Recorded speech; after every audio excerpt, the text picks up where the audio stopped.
Farm Fam, it's Todd with Headwaters Homestead. I'm out here this morning with our two goats, Lenny and John, and we are going to do some work on the goat fence that's out here. It is a cold 29-degree morning here in Northeast Ohio. Spring seemed like it had sprung. We're actually about 3 weeks ahead of time as far as things blooming here. But the ground temperature here still is pretty cold, so it's not quite time to think about getting the garden in. That gives me an opportunity to work on this a little bit, knock off one more farm task. I put this fence in about 3 years ago.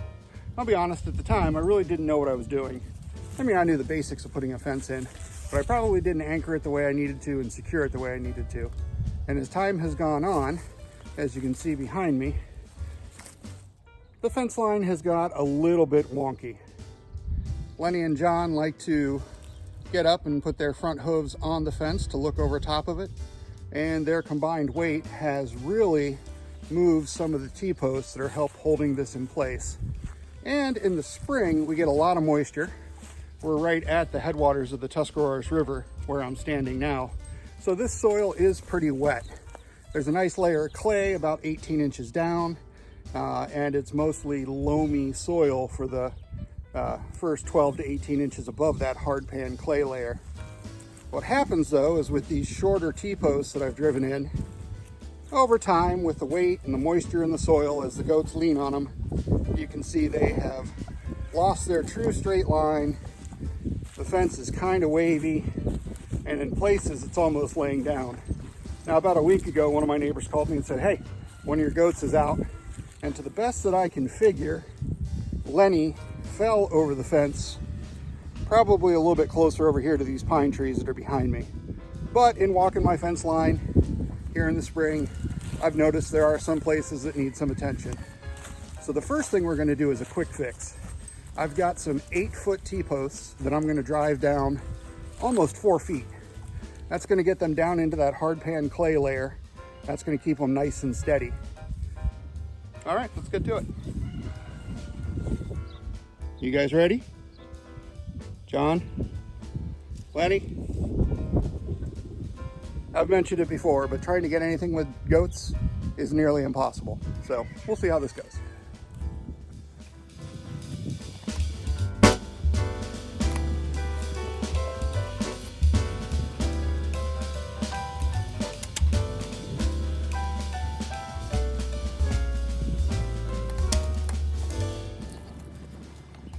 Away from the camera, goats.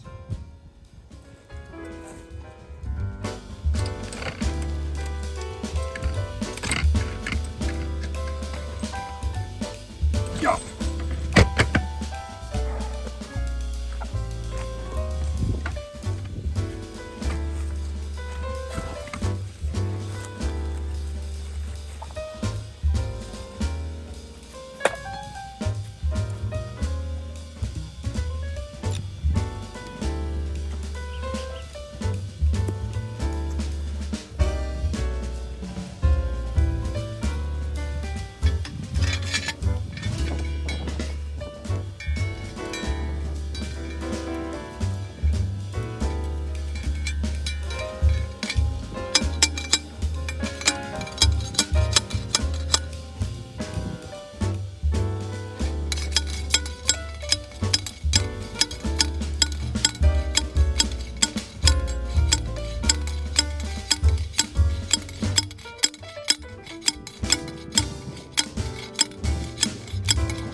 So one of the things I realized as I was looking at this is on a lot of these posts that I had driven back here, I had not even attached the fence to them. They were just simply, the fence was kind of tucked over the top of it.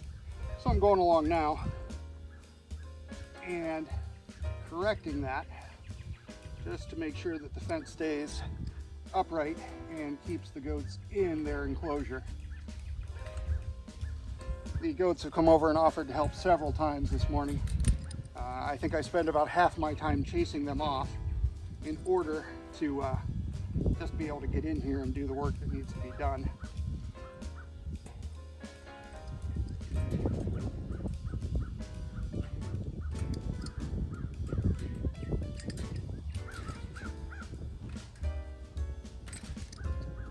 This handy dandy little tool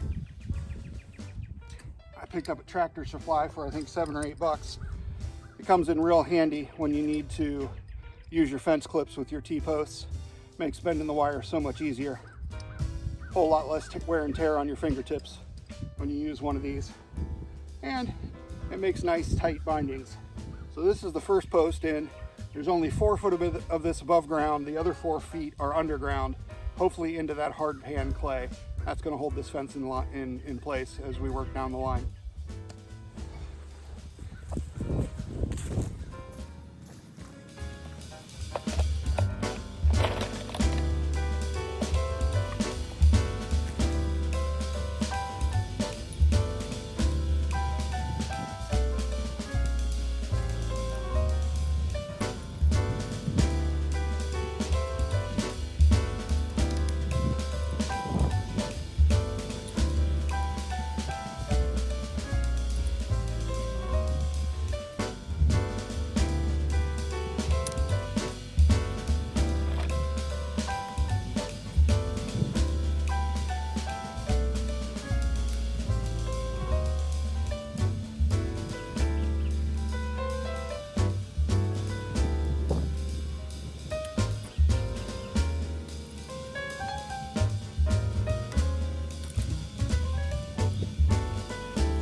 I don't care how tough your hands are.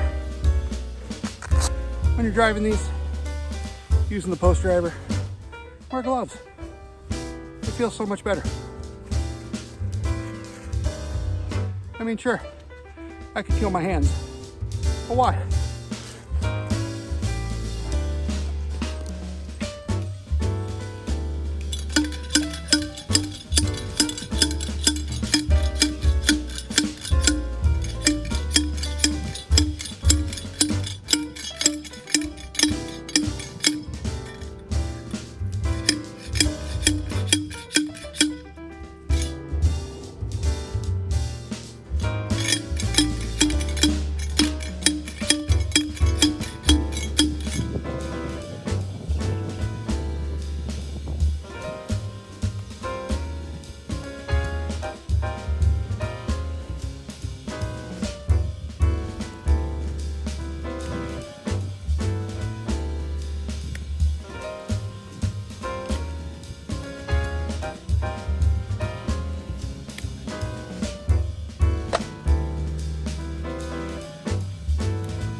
So I don't know how well it shows up in this video, but this is the original corner post that I did when I ran this fencing. When I ran this, my intention was to keep the dog in. As time went on and the homestead grew, this became the goat pen back here, but you can see how the weight of the fence and the goats leaning on it has definitely pulled that out of true. And that was part of the reason that our fence line wasn't straight back here. So what I'm gonna have to do is sink a post 90 degrees of this post on both sides and then shore it up across the middle so it's more of a true steadied corner. That way I can pull the fencing tight.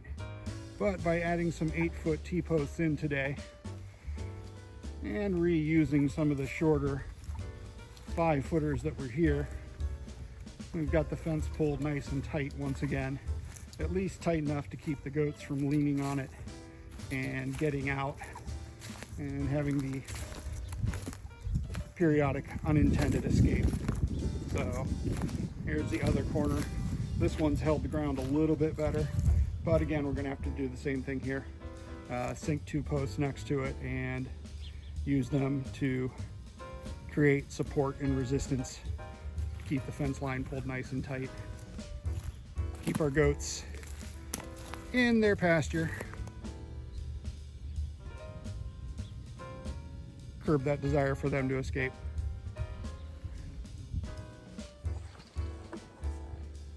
All right, well, that took a good part of our morning, but at least the fence line's secured.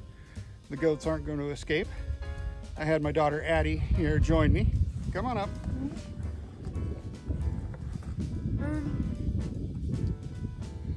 So she came down here and I don't know if you more helped or watched, but came out and joined me on the homestead this morning, right down by the bank of the river.